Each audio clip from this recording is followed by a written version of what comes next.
Chief of Defense Staff, General Christopher Musa, has called on all chiefs of defense staff of ECOWAS countries to work in unity to prevent military takeovers and undemocratic change of government in the countries. This was said at the 42nd Ordinary Session of the Committee of ECOWAS Chiefs of Defense Staff in Abuja.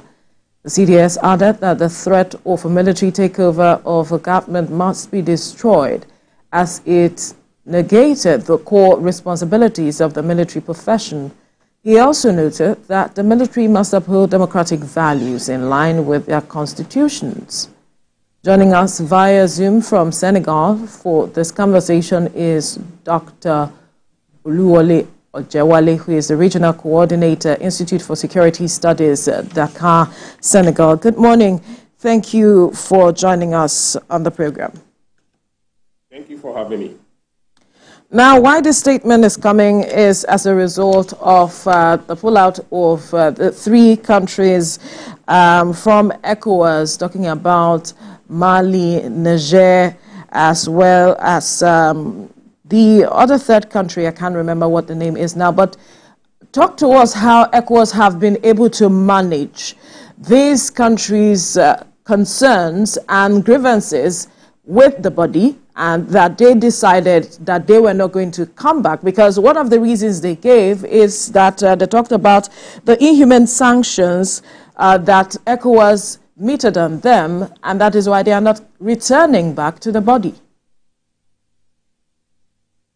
Well, I think we've argued repeatedly that a diplomatic solution is the way to go over the matter, particularly since the addition of Niger about this time last year. And I think ECOWAS has also doubled down in their approach to addressing the concerns of these three countries, removing all the sanctions, even putting together plan for multinational counter-terrorism investments in terms of military capability and otherwise in the region. Don't forget that these three countries are the center of the terrorism that we're having in the Sahel that is percolating to littoral states, including Ghana, Benin, Togo, and all these other countries. And then I believe and I know for sure that ECOWAS is trying to reach out to them. They fully embrace the diplomatic solution and remove the intervention option of the military attack, maybe on Niger in particular. So I think the ball is in the court of Niger now, and they are making a point that they are not coming back, that the ECOWAS has not served their interest, and trying to bring back these revisionist tendencies of what has happened in the last 1 year. But the point must be made clear to people that the ulterior motive of not coming back now is the fact that they want to be in full control of their democratic transition.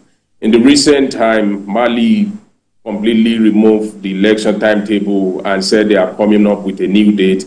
Burkina Faso has now set a 5-year transition plan, which, of course, if you had the years that they will have spent as military dictator, that would be getting close to maybe 7 or 8 years, which is almost a full term in a country that is probably operating 4 years democratic transition. So I think the ball is in the court of those three countries, but what they are doing is not going to serve the interest of their people, and probably not also going to serve the interest of the larger West African countries.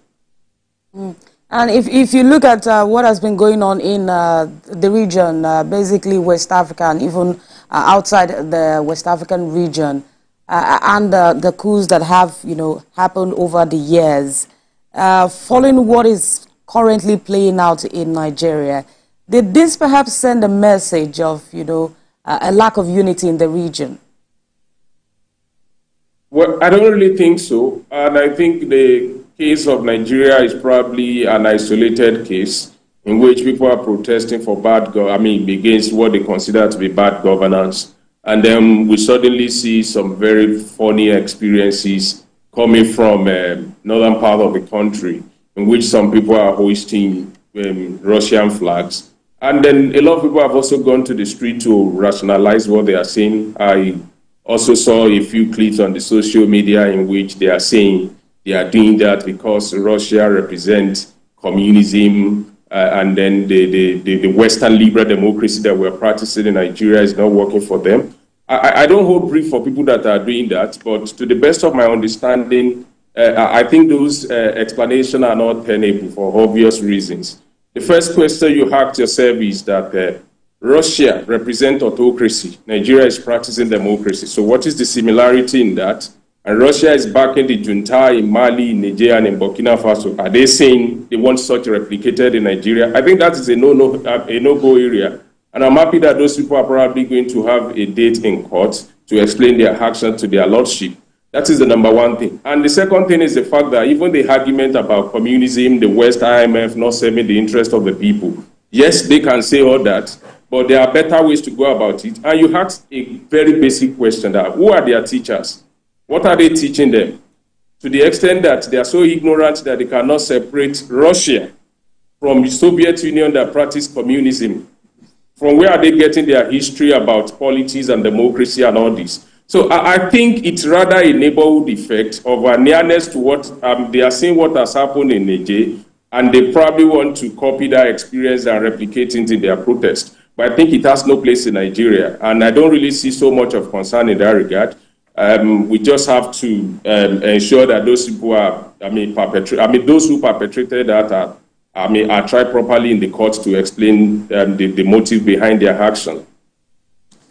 Now, the concern that the 42nd meeting of the ECOWAS heads of state came a little too late to addressing some of the issues put forward by these countries, because, again, they shunned the meeting.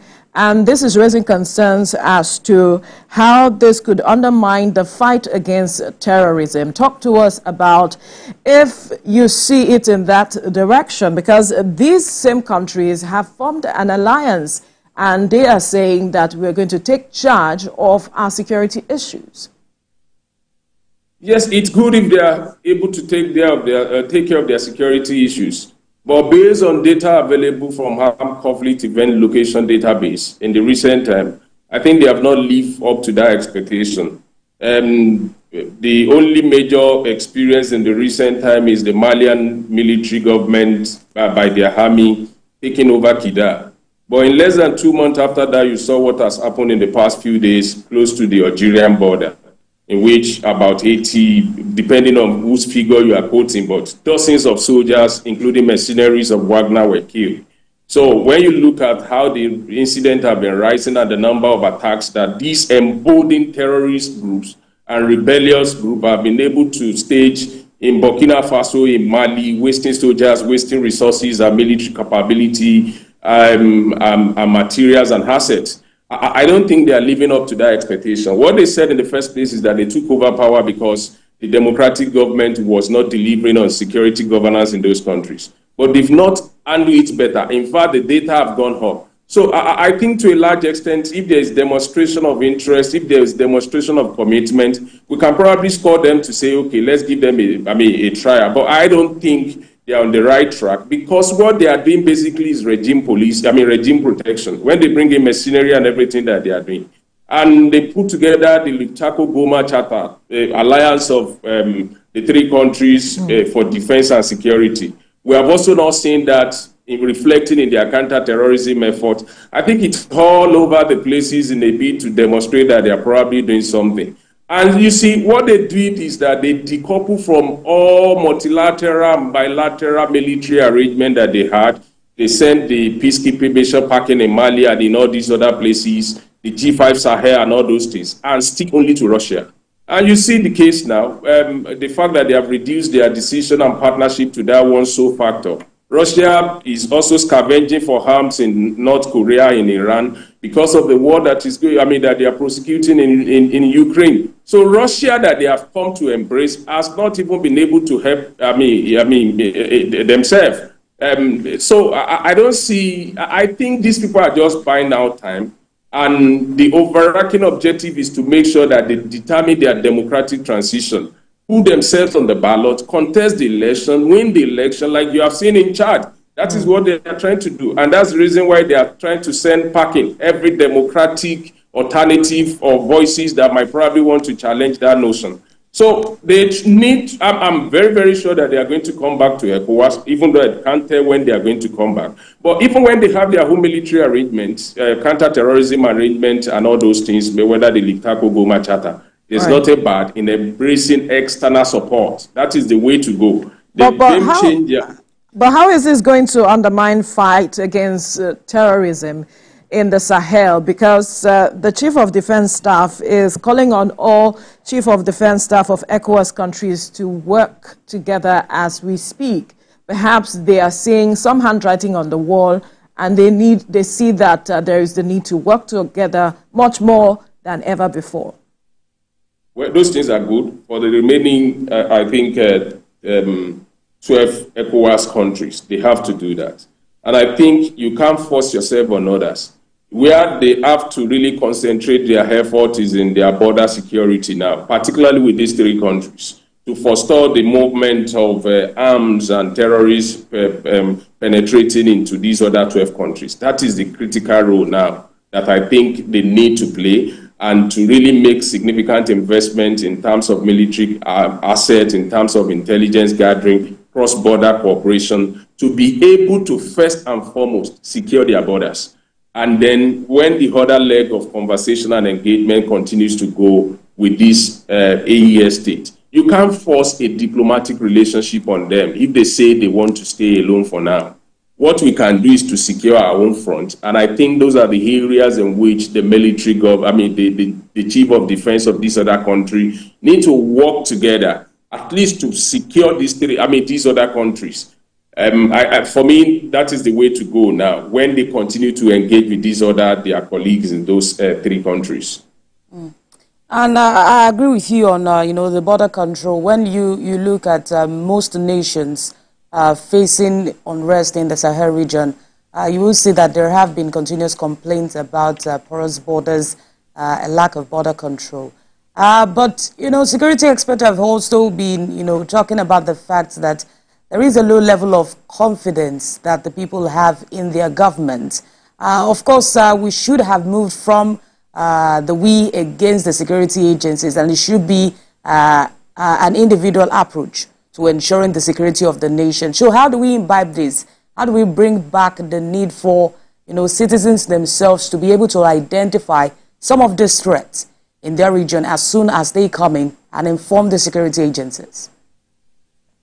Yes, I think what we need to underscore is the fact that countries generally, this is not peculiar to West Africa, are going through a state of turmoil now. You are either moving from terrorism to protest and then to upstaging of government. And this is all over the places. You've seen it in Bangladesh and in all this. But the role of the community is very, very key in terms of providing critical support to the security agencies. But the security agencies themselves must first and foremost procure the trust of the people. That is the deficit that you see all over the places, particularly in places that maybe people have been let down. The security operatives have not come to term to be able to provide the necessary assistance in those places. So you need to foster civil-military relation in which it is a cooperative engagement with the local community people, and it is not confrontational. It is devoid of human rights abuses. I'm talking about a fully professional military. And this also ties to the issue, the question that you asked earlier in terms of preventing coup and all those things, which is, I think, is the core message of the Chief of Defense Staff of Nigeria in that meeting that you mentioned. You can just go ahead. The people must be able to repose confidence in the military, in their security agency. I'm going to give you an example of Senegal. In the case of the recent political unrest that we saw in the country, journalists are almost putting it in your mouth to say maybe military, what about the option of if the military should take over and all those things. But when you go on the street and you talk to the people, what Senegalese kept telling me, what I kept hearing is that our military is fully professional. Our military is fully professional. That means they have placed a trust in the military. They have placed a trust in the security agencies of the country. So it is at that point, if the military is able to foster that civil-military relation that is devoid of human rights, human rights abuses, devoid of any confrontation, that the people can work freely and supply those intelligence in terms of the security threat or whatever they see in their environment. So you're moving from a state-centric security to human-centric security, in which the people are part of the security provision and governance at the community level. I think that is very, very important. And it is not just about meeting. I believe they can also foster peer learning among their colleagues. What is working in Ghana in terms of civil-military relations, in terms of police relation with community? What is working in Senegal? What is working in Nigeria? That peer learning is also going to influence how the community actually, how they see how the community can be part of the solution to the security in those areas. Now, let's talk about the activation of the ECOWAS standby force against terrorism. Is this the time for that? Yes, it's the time for that. And it is not, it shouldn't just be on the paper. One of the pivotal moments in which we were able to get some respite against Boko Haram insurgency in the Northeast is, I will mention two things. One, the multinational joint task force. And the second thing is also the investment in air capability. So I think, one, because the challenges we are facing in the region they have serious cross-border dimension. So the standby force is very good. And I think countries must put their money where their mouth is, not just meeting in Abuja or elsewhere, and making those commitments without supporting with the billions of dollars that will be needed to be invested in intelligence and in military capability. That is very, very key. The second thing is that it is also very, very important that the issue that I raised earlier is actually prioritized. And in connection to that, it's not only about the standby military force alone. There are critical infrastructure, socio-economic infrastructure that must be invested into by the government to be able to actually address this whole issue of terrorism as a whole of a society solution and not just a military approach alone. So I believe as the government of these countries are talking about the standby force, which is the kinetic dimension of the counter-insurgency operation that they want to carry out, there's a significant investment that helps to lift people out of poverty, that address the grievances in those communities, and makes it difficult at two levels. One, recruitment for the armed groups, and also the trafficking of arms in those countries. I think those are very, very important. And the whole challenge, the whole problem is not just framed as something that needs to be addressed through the military or kinetic approach alone. I think that is what is very, very key in all these standby force, which is very, very important. But as support structure, these other issues that I've raised must also be part of that approach. And, in terms of data, in terms of, military, in terms of also, using technology to address some of these concerns that you have raised, is this perhaps the time where we will need some level of international support? And if we do need that, how do we balance that and not also having them undermine the sovereignty of the region?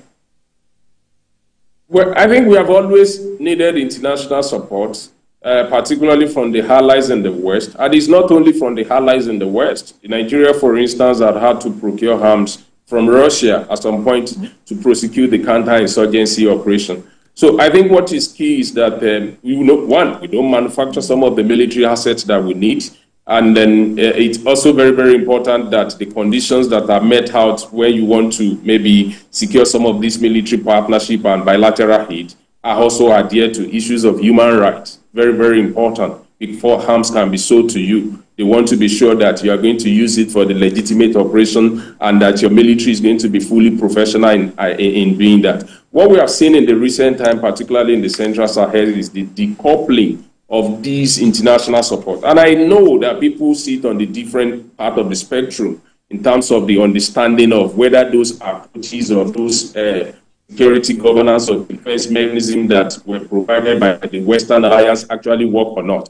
The debate is for another day. But the truth of the matter is that the challenge that we are facing requires that we are not going into recession in terms of our international partnership and support, particularly even in addressing the issues of deficiency in terms of military capability, to be able to bring to bear particularly in the operation theater, the state-of-the-art equipment that is going to help in the kinetic operation, which is one. And the second thing is also the issues that I mentioned in terms of significant investment in intelligence, in socio-economic issues. You also need significant foreign direct investment in this regard. Some of the areas where the challenges are, there are also our agricultural areas that are producing the grains and the food that we need in the region. How do you make those those places secure? How do you ensure that people are gainfully employed in agriculture and in other sectors, in those areas? How do you build capacity of the people? So we need international support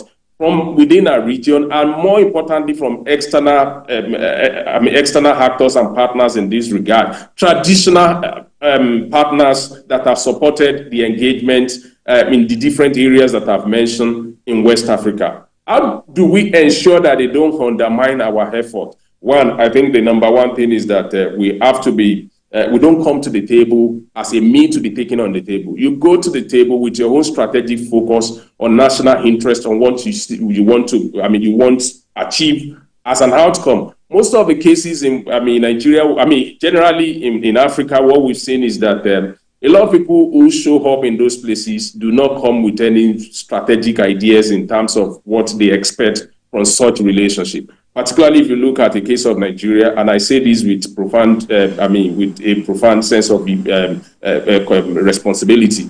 The foreign relation, the foreign policy of Nigeria in the past 1 decade has caved in, and there's a need to resuscitate that in terms of how the relationship that we have, whether bilateral or multilateral, actually serve the interest of our nation, and we don't show up as beggarly element who is just calling for come and support us without any strategic posture in terms of what we want to see as an outcome. I think that is the challenge and that we have seen, and the reason why most of the foreign actors actually come to undermine the interest of some of these countries. And I'm going to give you one example. You asked for military aid, particularly as we are seeing in the Sahel. And then rather than negotiating that on a clear term that gives a win-win approach to both parties, what you see is that in exchange for some military aid, they say we want to be mining gold in your country. We want to be taking, we want you to pay us with timbers and logs and all those things. It doesn't serve the interest of the people. It doesn't serve the interest of the nation. But because of the desperation and probably because of ignorance of the people that are driving such agenda within the country, they cave in, and then the country continue to exploit. Those African countries, West African countries, as from a strategic point that only benefits their country. I think that is very, very key. You need to resuscitate your foreign policy ideas and bring it to life and be able to engage with nations at your own time in a win-win approach, and not just as beggarly elements. Well, perhaps we need to define what our interests are to perhaps really know how to strategically position ourselves for what we need.